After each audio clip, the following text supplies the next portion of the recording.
about ready to start the switch of my solar from my old van, which we're looking at here, to the new van. And I'm going to walk you through the whole thing, what I'm doing and why I've decided to do it that way.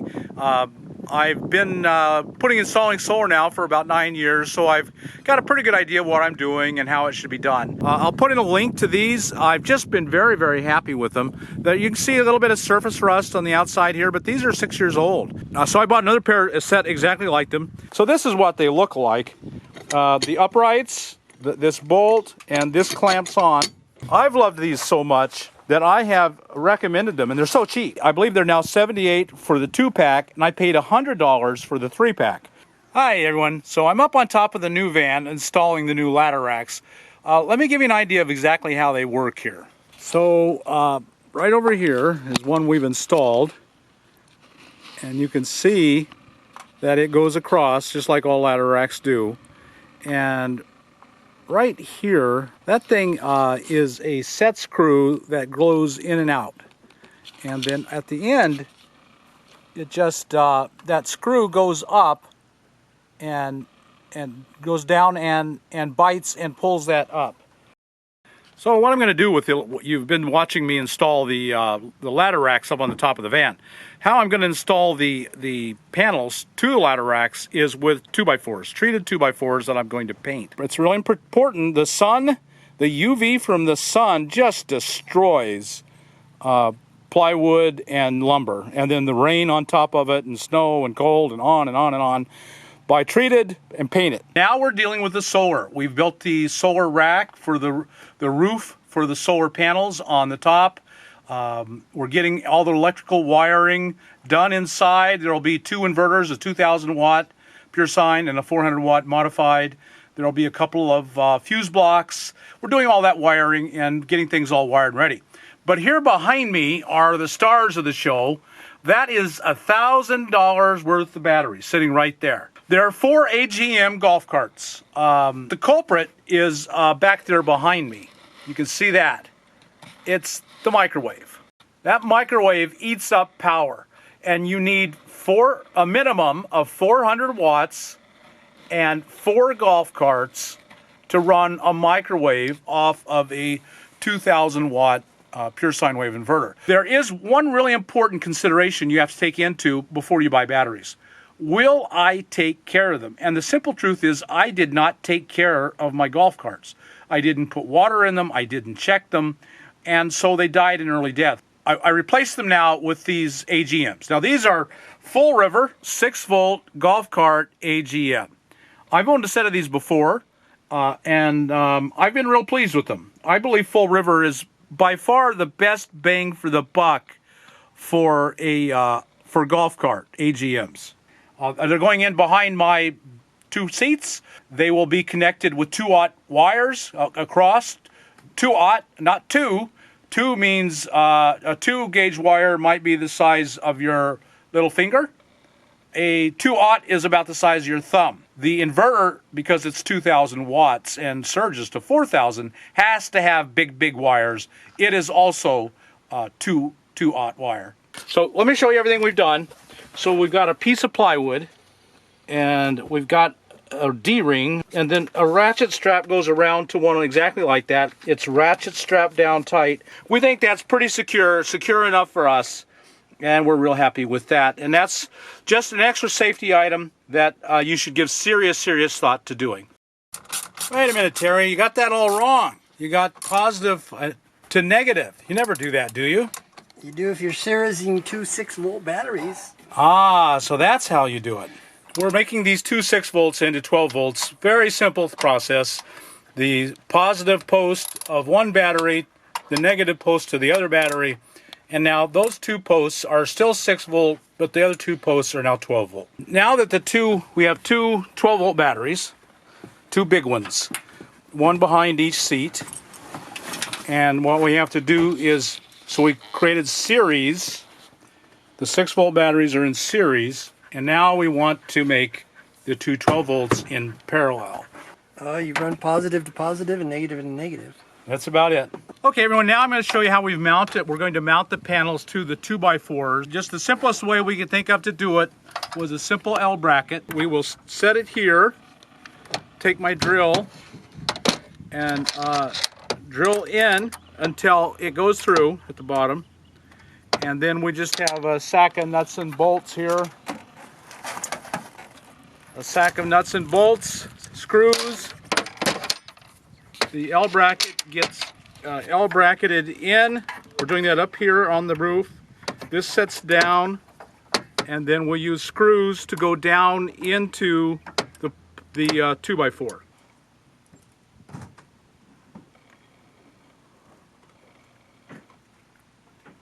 So this is the electrical center for the new solar install. This is one of the solar controllers. Another one will go here. We've got the 4 screws already in. And above it is the hole. Here are the wires, 2 positive, 2 negatives, going through there, coming down and going to this controller, and then past this one and up and into this controller through these holes. I have Blue Sky, which is pretty new, and this is a BZ Products Inc. And it's pretty old, but it's been an old faithful one, so I'm going to keep using it. They're both MPPT. Here's the MC4s that are up here coming off the panels. 2 of the panels will go into a combiner MC4 to become just 2 wires. 2 wires from the back panel. The 4 front wires, positive negatives, will go into 1 and go down through this hole. So you can see the grommet we put on now, so that'll protect the wires from going into the metal. And then we're going to put VHB tape on this gland. This is called a gland. And the wires are going to feed into this and down onto that. So the 4 bare wires are going in through the front. They'll come out the bottom, go through the bottom into the roof, through the roof to the controller.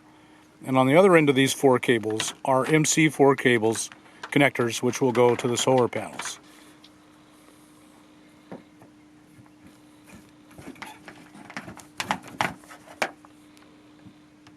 So let me give you an idea of what's going on and why we're doing what we're doing. I have 3 panels. My first panel was this 140, which is a low voltage panel.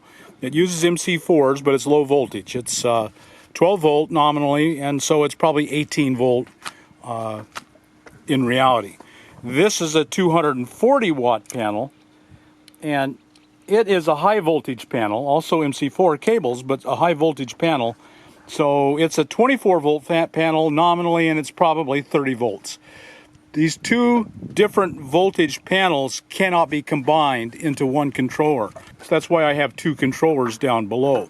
I also have a 100 watt panel. So I have a 240, a 140, and a 100, total of 480. The 100 watt panel is also low voltage.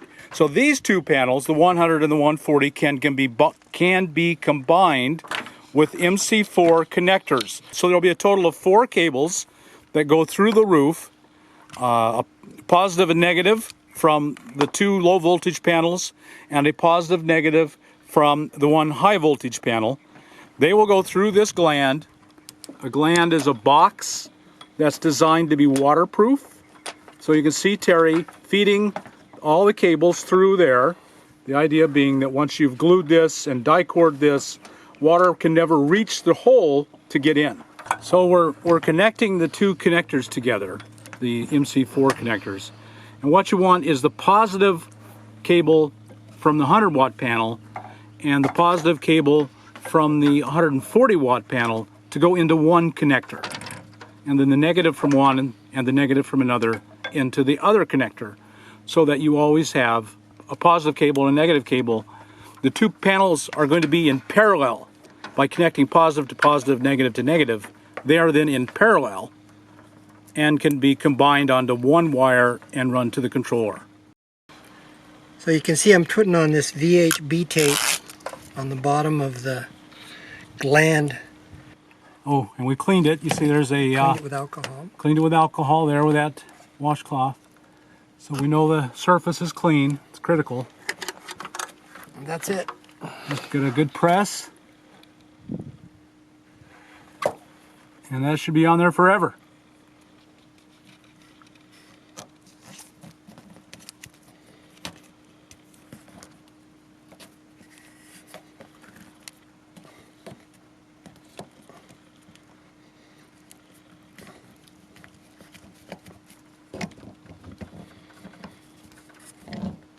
So to make doubly positive this thing is going to be okay, we've pulled it up, put some Dicor inside the threads coming out of both sides, going through the hole in the roof and coming out of the back going in.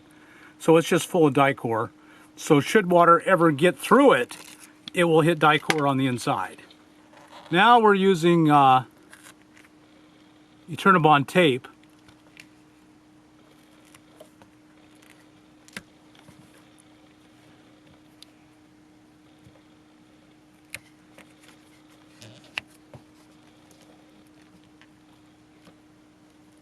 For cable management and to try and keep water from going in there ever.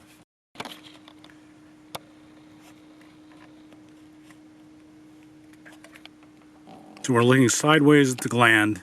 We're putting VHB or Eternabond tape around the front just for extra security, no other reason. And now we're putting Eternabond tape down to secure the cables from movement. So this morning we thought we would check our solar panels because they're all hooked up above the van, but we haven't tied them into the charge controllers yet. So I got my meter out and I put it on DC, and I'm hooking the red side to the positive. We marked this as the positive lead. We're verifying that it's positive with that red lead there, and then I hook the black lead, which should be the negative side, and we're getting 20.8 volts out of the solar panel right now. So that tells us those two panels that we paralleled are indeed putting out 20 volts. So then here's the other lead that goes to the larger panel, and that's putting out 34.4 volts. Now you shouldn't leave them hooked up. You should hook up your battery first to your charge controller before you hook up your wires. And to be safe, you should disconnect the MC4 connectors up on your panels so that you don't have any electricity going through them. But we've hooked them up now so we can test them. So let me show you the electrical. You've seen the batteries going in before, and here are the batteries. Everything is fused everywhere. Here are the controllers. So like I've told you before, we have I have a high voltage and low voltage panels. So the high voltage panels go to this blue sky, the low voltage, high voltage here, low voltage here, and so they have to have two controllers. That gives me redundancy. I like redundancy. One of these controllers fails, they each have 240 watts coming in. Well, 240 watts will get me by. And down here is a 400 watt inverter. This is a modified, but I've been very happy. It's a Cobra 400 watt inverter. It's very important that you not have a million wires going to your batteries, because it just becomes a total mess. And so we're using two fuse blocks, one here at the front of the van and one at the back. The reason I have two inverters is the 2000 watt pure sine is needed to run the microwave. You can't run a microwave on modified. It will run, but it will run so badly you'll wish you had bought the modified. Finally, in the back, my biggest power draw is right here, the fridge. This is a truck fridge. It's running its 12 volt compressor, and it's super efficient. It draws about 5 amps, but it's very well insulated, especially well insulated. So I'm drawing probably on a hot day no more than 30-35 amps. Now I'm going to spend a lot of my time in the back on the bed, so I have a second fuse box, and I've got 5 cigarette lighters back here and a USB plug, because that's mainly what I use, 12 volt and USB. And on the roof here I have a LED light that I can reach when I enter. So there you have it, my new home and the new electrical for my new home. So until next time, like us on YouTube, subscribe to the channel, and we'll visit with you later.